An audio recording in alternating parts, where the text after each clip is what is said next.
through a neological and a neocratic approach to teaching, training, research, and other didactical process.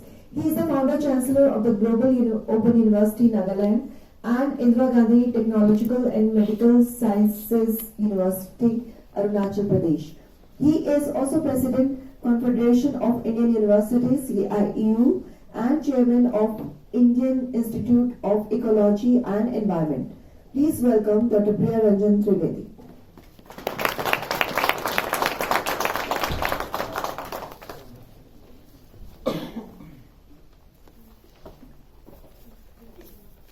और भाइयों, आज के इस विशेष संवाद के माननीय अध्यक्ष आरएसएस के प्रख्यात प्रचारक रवि कुमार अय्यर जी, मेरे साथी ब्रिगेडियर संजय अग्रवाल जी, डॉक्टर विपिन कुमार जी, एम के आनंद साहब और डॉक्टर उमेश शर्मा जी, बड़ी प्रसन्नता की बात है कि विकसित भारत एक्ट 2047 के लिए एक शिखर सम्मेलन का आयोजन किया गया है, जिसमें सीएसआर की भूमिका क्या हो, इस पर भी चर्चा हो रही है। आप सभी सरकारी लोगों को कर्मों के, निजी क्षेत्र के, सीएसआर से संबंधित वरिष्ठ पदाधिकारीगण भी आए हैं और ऐसे भी हमारे प्रतिभागी हैं जो सलाहकार हैं सीएसआर के क्षेत्र में, और फिर ऐसे भी एनजीओ एक्टिविस्ट हैं जिनके माध्यम से सीएसआर के फंड को खर्च हो रहा है। ऐसी हालत में आवश्यक है कि जितने हमारे पैनलिस्ट हैं अपने अपने विचार प्रकट करें।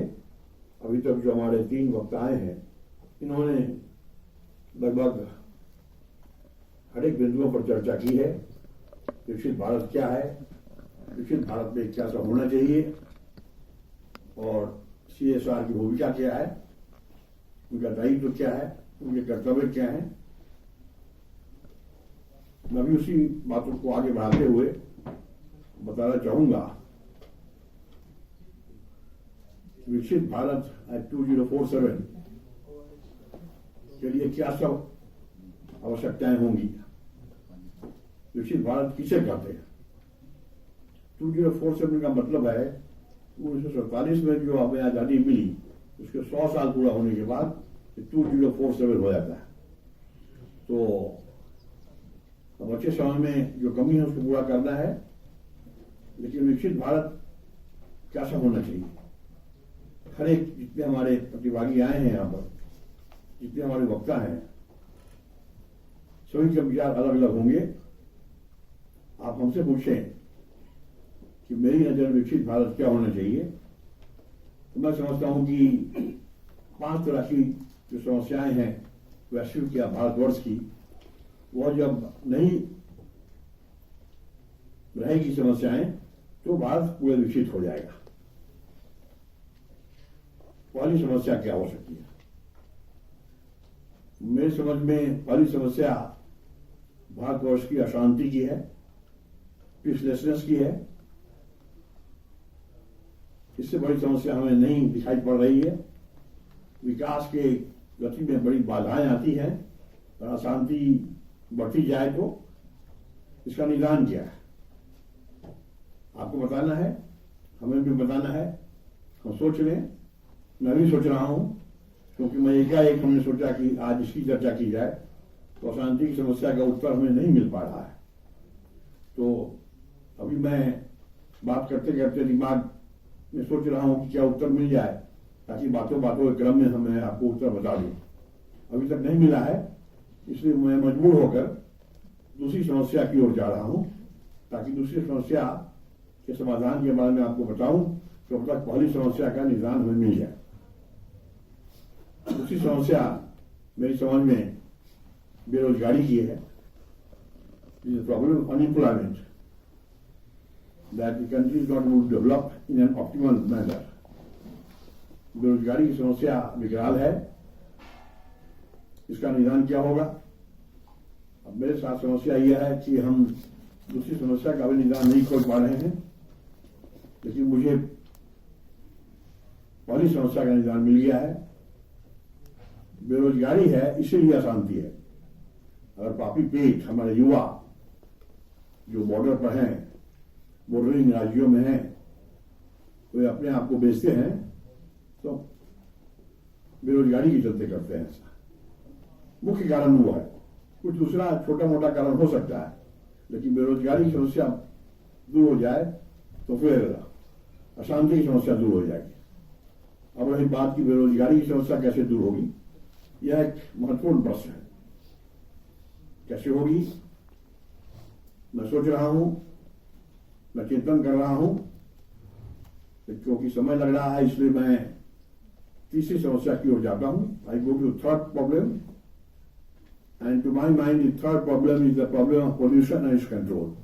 प्रदूषण और उसका नियंत्रण एक विकराल समस्या है भारतवर्ष की, और मुझे अब उत्तर मिल रहा है कि बेरोजगारी और प्रदूषण को एक साथ कैसे हम डील करेंगे।